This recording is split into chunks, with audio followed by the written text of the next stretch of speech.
처장님, 네.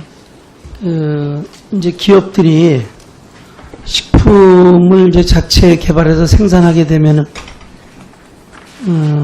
사전적 조치로 자가 품질 검사라는 걸 하게 되지 않습니까? 네. 네. 이것은 이제 위탁기관에 주어서 하는데, 1차에 거기에서 뭐 발암물질이나 이런 것들이 나게 되면 바로 공시하고 회수를 하잖아요. 그런데 이 이제 검사가 난 인정할 수 없다 해서 재검사를 요구하는 경우에 어떻게 합니까? 여태까지는 자가 품질 검사의 경우에는 재검사가 없었습니다. 그렇지만, 네. 그동안 우리가 보면은 1차, 2차 검사가 정량검사, 정성검사를 갔을 때 아니면 동일한 조건에서 검사를 했을 때 이 결론이 다시 나는 경우가 많이 있어요. 그죠? 네. 그런 위험이 확률이 충분히 있는데도 불구하고 기업은 심혈을 기울여서 사활을 걸고 제품을 개발해서 했는데 이게 딱 걸린 거예요. 그런데 이 검사 결과가 잘못됐다. 이렇게 된 경우에는 이 책임질 일이죠. 그래서 특정 회사의 예를 하나 드리는데 세림 현미라는 데서 나온 그 현미유라는 것을 만들었는데 벤조피린이 발견됐다 그래서 검출됐다 그래서 이제 거기를 전량 회수하고 공시하고 그 회사는 한 1년 동안 난리가 난 거죠. 근데 우리 회사에서 그럴 일이 절대 없다. 해서 이제 법원의 행정소송을 종업실을 대상으로 하게 됩니다. 근데 1년에 걸쳐서 법원이 여러 가지 검사를 했잖아요. 근데 결국 판결은 검사가 잘못됐다. 검출 안 됐다. 이런 결론이 났어요.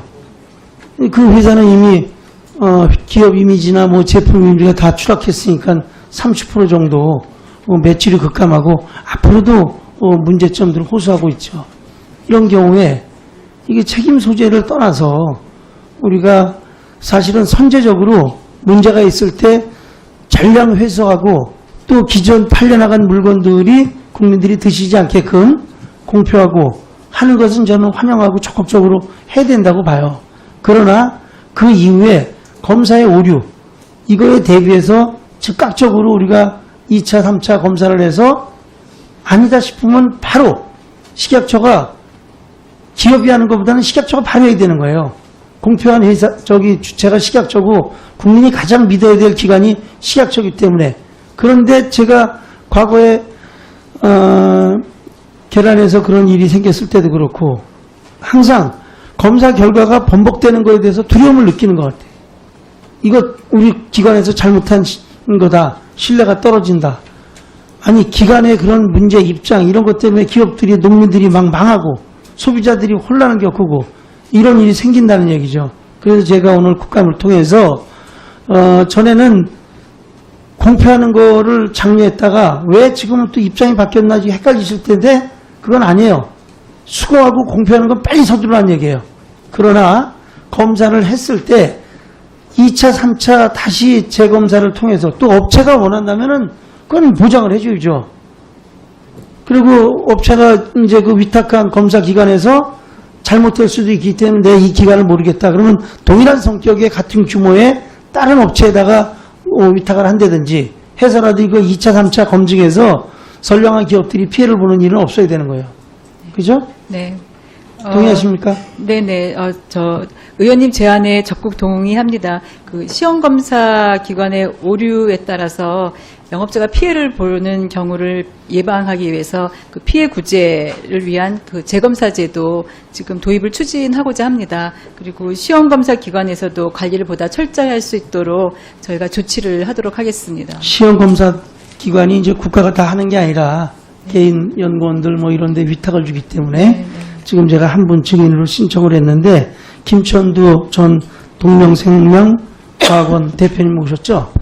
네네. 지금은 아니시지만 과거에 이 사건이 있을 때 그 기관의 대표로 계셨는데 여러 개 연구기관들이 있지 않습니까? 이런 일들을 위탁하는데 하다 보면은 재검사를 했을 때 결과가 상이하게 나오는 경우가 더러 있습니까?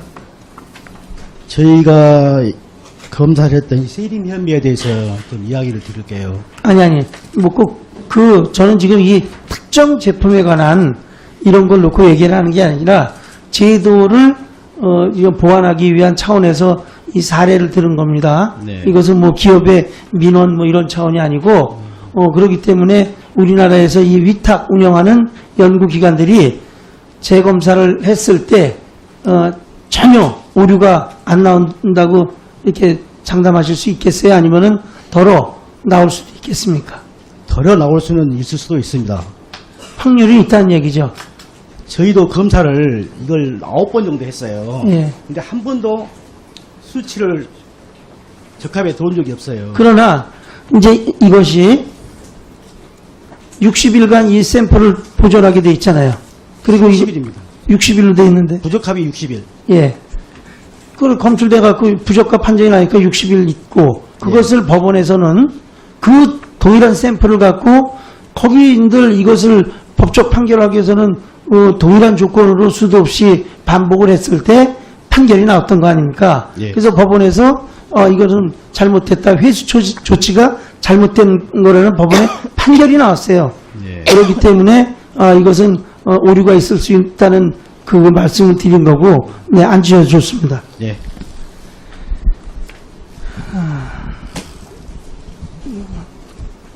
그래서 처장님, 지금 이제 여러 개 기관에서도 사실은 이거와 유사한 일들이 비일비재하게 있고, 또 뭐 여러 가지 유전체 검사에서 결과가 바뀌는 경우도 있고 그래요.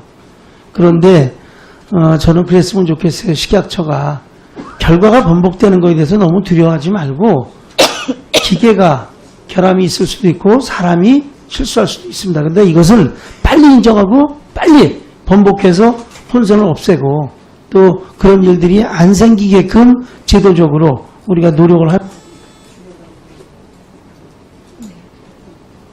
네, 영업자 피해가 발생하지 않도록 저희가 여러 가지 제도 개선을 추진하도록 하겠습니다.